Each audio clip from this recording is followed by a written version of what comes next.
मला कळतंय, मला सरकारला एवढंच सांगायचंय, तुम्ही ज्या पद्धतीचे धोरण ते सुद्धा फक्त दिखावा करण्यासाठी जे काही धोरण आतापर्यंत केलेले आहेत, सामान्य लोकांच्या जीवनाचा तमाशा खऱ्या अर्थाने झालेला आहे। त्यामुळे तुम्ही पडदे लावा, तुम्ही बॅरिकेड लावा, काही लावा, हा सामान्य लोकांच्या साठी महत्वाचा असणारा विषय आहे। मग तुम्ही आमचं एवढंच म्हणणं आहे की आम्हाला तुम्ही बसून देऊ नका, लगेचच्या लगेच तुम्ही सरसकट कर्जमाफी द्या, 2019 अट तुम्ही काढून टाका आणि जे काय अनुदान आपण देणार आहात, जे काय रेग्युलर शेतकरी आहेत त्यात सुद्धा ज्या अटी टाकल्यात तुम्ही काढा, आम्ही लगेच आंदोलन मागे घेऊ। तुमचे जे आमदार तिथले म्हणतात निरोप नाही आम्हाला आंदोलनात। एक समजून घ्या, मी माझ्या घरच्यांना सुद्धा निरोप दिलेला नाही।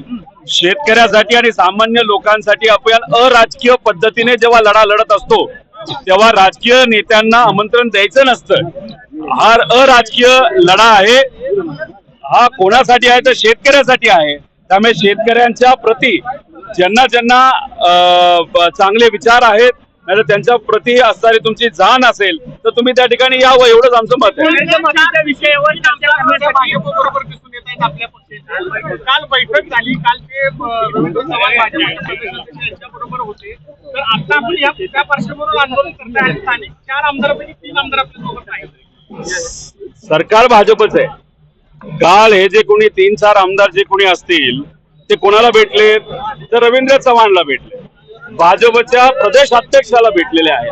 त्यामुळे कदाचित आजचं आंदोलन लक्षात घेऊन शेतकऱ्याच्या काय मागण्या आहेत हे सांगण्यासाठी काल भेटले असेल। तुम्ही आमदारांना त्या ठिकाणी बोलावं, विचारावं, विषय हाच आहे। इथं अराजकीय आंदोलन आहे, आम्ही कुठल्याही पक्षाचा झेंडा आमच्या अंगावर घेतलेला नाही। हे फक्त शेतकऱ्यासाठी आणि जाचक अटी 2019च्या टाकल्या गेल्या आहेत आणि जे काही अनुदान रेग्युलर शेतकऱ्याला तुम्ही देणार आहात त्याच्यामध्ये सुद्धा ज्या अटी आहेत त्या तिथं तुम्हाला काढाव्याच लागतील। त्याच्याच बरोबर जे तुम्ही पूर्वी 1 रुपयाला जे हे देत होता विमा, तो विमा तुम्ही जो बंद केला, आता पावसाची खूप मोठ्या प्रमाणात अडचण येणार आहे, त्यामुळे तो पीक विमा सुद्धा त्या ठिकाणी लागू करावा अशी आमची सगळ्याची मागणी।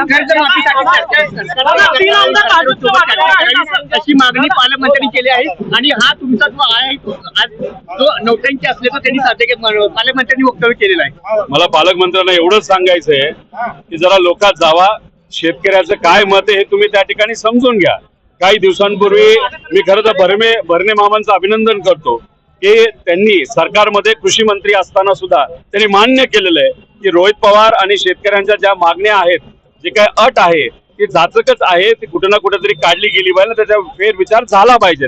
त्यामुळे भरणे मामांनी सरकारमध्ये असून शेतकऱ्याची बाजू तिथं घेतली। त्यामुळे मला जे इथले पालकमंत्री आहेत गोरे भाऊ, त्यांना एवढंच सांगायचंय, ज्या अटी आम्ही म्हणतोय त्या शेतकऱ्यांसाठी अन्यायकारक आहेत का नाही आहेत, जरा धाडस दाखवून या सरकारच्या विरोधात बोलावं लागलं तरी तुम्ही ते शेतकऱ्यांच्या बाजूचं धाडस दाखवा आणि मग त्याच्यावर तुम्हाला चर्चा जर करायची असेल तर मग आपण तिथे, मी जिथं बसलोय तिथे येऊ शकता, कोणाला पाठवू शकता आणि आपण नक्कीच चर्चा करू।